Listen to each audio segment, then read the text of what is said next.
Doctor ಹಾಗೆ ಈಗ ಏನಾಗ್ತದೆ ಅಂದ್ರೆ ತುಂಬಾ ಜನಕ್ಕೆ ಸಿಂಪ್ಟಮ್ಸ್ ಗೊತ್ತಾಗ್ತಾ ಇಲ್ಲ. And for example chest pain ನ ಕೂಡ ಹಾರ್ಟ್ ಪೇನ್ ಅಂತ ಅಂದ್ಕೊಳ್ಳೋರು ಇದ್ದಾರೆ. ಹಾಗೆ heart pain chest pain usual ಆಗಿ ಈಗ ಜನರೇಷನ್ಸ್ಗೆ ಹೇಗಾಗಿದೆ ಅಂದ್ರೆ ನಾವು ಕೇಳ್ತಾ ಇರ್ತೀವಿ, ಫ್ರೆಂಡ್ಸ್ ಹೇಳೋದಾಗಿರ್ಬೋದು ಅಥವಾ ಪೇರೆಂಟ್ಸ್ ಹೇಳೋದಾಗಿರ್ಬೋದು, ನಂಗೆ ಯಾಕೋ ಎದೆ ನೋವ್ತಾ ಇದೆ ಅಂತ ಹೇಳ್ತಾರೆ. Whether it's heart pain or chest pain ಅಥವಾ ಸಿಂಪ್ಟಮ್ಸ್ ಏನು, ಎಕ್ಸಾಕ್ಟ್ ಸಿಂಪ್ಟಮ್ಸ್ ಏನು, ಹೇಗ್ ಗೊತ್ತಾಗುತ್ತೆ ನಮ್ಗೆ ಓಕೆ ಹಾರ್ಟ್ ಅಟ್ಯಾಕ್ ಆಗುವಂತಹ ಚಾನ್ಸಸ್ ಇದೆ ಅಥವಾ ಕಾರ್ಡಿಯಾಕ್ ಅರೆಸ್ಟ್ ಆಗುವಂತಹ ಚಾನ್ಸಸ್ ಇದೆ, ಅದು ಹೇಗ್ ಗೊತ್ತಾಗುತ್ತೆ? ಸಾಮಾನ್ಯವಾಗಿ ಹಾರ್ಟ್ ಅಟ್ಯಾಕ್ ಸೈನ್ಸ್ ಅನ್ನೋದು ಹೇಗೆ ವಯಸ್ಸಾದವರಲ್ಲಿ ಆಗುತ್ತೆ ಅದೇ ರೀತಿ ಕೂಡ ಯುವಕರಲ್ಲೂ ಕೂಡ ಆಗುತ್ತೆ. ಕಾಮನ್ ಆಗಿ ಅವರಿಗೆ ಚೆಸ್ಟ್ ಪೇಯ್ನ್ ಅನ್ನೋದಕ್ಕಿಂತ ಎದೆ ಭಾರ ಅಂತ ಹೇಳ್ತಾರೆ. ಇಲ್ಲಿ ಎದೆನಲ್ಲಿ ಏನೋ ಭಾರ ಇಟ್ಟಂಗಿದೆ, ಯಾರೋ ಒತ್ತಾ ಇದ್ದಾರೆ, ಒಂದು ತುಂಬ ಎಲಿಫೆಂಟ್ ಆನೆ ಕೂತ ಥರ ಇದೆ ಅಂತ ಅನ್ನೋ ಥರ ಅನಿಸುತ್ತೆ.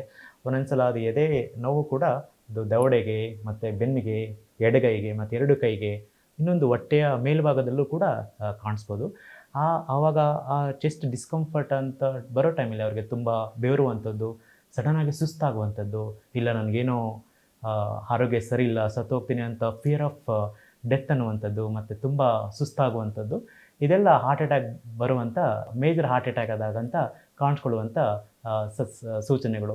ಆದರೆ ತುಂಬ ಜನಕ್ಕೆ ಇದು ಮೇಜರ್ ಹಾರ್ಟ್ ಅಟ್ಯಾಕ್ ಬರೋಕ್ಕಿಂತ ತುಂಬ ಸಲ ವಾರ್ನಿಂಗ್ ಸೈನ್ಸ್ ಇರುತ್ತೆ. ಏನಂದಾಗ ಅವರು ತುಂಬ ವಾಕಿಂಗ್ ಎಕ್ಸಸೈಸ್ ಮಾಡಬೇಕಾದ್ರೆ, ಮೆಟ್ಲ ಮೇಲೆ ಹತ್ತಬೇಕಾದ್ರೆ ಮತ್ತು ಊಟ ಆದಮೇಲೆ ಅವ್ರಿಗೆ ಎದೆ ಉರಿ, ಎದೆ ಭಾರ ಅಂತ ಕಾಣಿಸ್ಕೊಳ್ಳುತ್ತೆ. ಅದು ಕೂಡ ಅರ್ಲಿ ಸೈನ್ ಹಾರ್ಟ್ ಅಟ್ಯಾಕ್ದು ವಾರ್ನಿಂಗ್ ಸೈನ್ ಹೀಗಿರುತ್ತೆ. ತುಂಬ ಜನ ಅದನ್ನು ಗ್ಯಾಸ್ಟ್ರೈಟಿಸ್, ಹಾರ್ಟ್ ಬರ್ನ್ ಅಂತ ನೆಗ್ಲೆಕ್ಟ್ ಮಾಡ್ತಾರೆ. ನಾವು ತುಂಬ ಸಲ ನೋಡಿದ್ವಿ ಗ್ಯಾಸ್ಟ್ರಿಕ್ ಅಂತ ಅಂದ್ಕೊಂಡು we have seen they have sacrificed their life also because this heart attack is not diagnosed at early stage.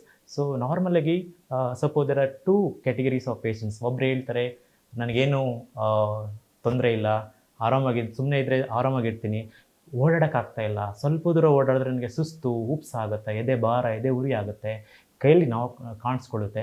ಅದು ಯಾವಾಗ ನಾವು ಸ್ಟ್ರೆಸ್ಸಲ್ಲಿ ಮತ್ತು ಎಕ್ಸಸೈಸ್ ಮಾಡ್ತೀವಿ, ಊಟ ಆದಮೇಲೆ ಕಾಣಿಸ್ಕೊಳ್ಳುತ್ತೆ, ಅದು ಹಾರ್ಟಿಗೆ ಸಂಬಂಧಪಟ್ಟಿದ್ದು. ಮತ್ತು ಇನ್ನೊಬ್ರು ಹೇಳ್ತಾರೆ ಇಲ್ಲ ನಾನು ಸುಮ್ಮನೆ ಇದ್ದರೂ ಇಲ್ಲಿ ನೋವಿರುತ್ತೆ, ಇಲ್ಲಿ ಕಾಣಿಸ್ಕೊಳ್ಳುತ್ತೆ, ಕೈಯಲ್ಲಿ ನೋವಿರುತ್ತೆ, ಓಡಾಡಬೇಕಾದ್ರೆ ಆರಾಮಾಗಿದ್ದೀನಿ, ಏನು ತೊಂದರೆ ಇಲ್ಲ ಅಂತ ಅಂದರೆ ಅದು ಹಾರ್ಟಿಗೆ ಸಂಬಂಧಪಟ್ಟಿದ್ದಲ್ಲ. ಹಾರ್ಟ್ ಯೂಸಲಿ ಓಡಾಡಬೇಕಾದ್ರೆ, ಎಕ್ಸಸೈಸ್ ಮಾಡಬೇಕಾದ್ರೆ ಬರುತ್ತೆ. ಬಟ್ ಆದರೂ ಕೂಡ ಎಷ್ಟೋ ಸಲ ಗ್ಯಾಸ್ಟ್ರೈಟಿಕ್ಕು ಮತ್ತು ಹಾರ್ಟ್ ಅಟ್ಯಾಕ್ನ ತುಂಬ ಮಿಸ್ಡಯಾಗ್ನೋಸ್ ಆಗುತ್ತೆ.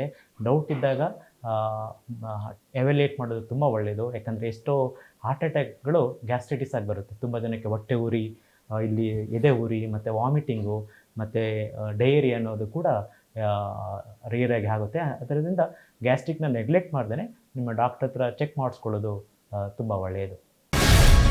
ಗ್ಯಾರಂಟಿ ನ್ಯೂಸ್, ಸುದ್ದಿ ಖಚಿತ, ನ್ಯಾಯ ನಿಶ್ಚಿತ.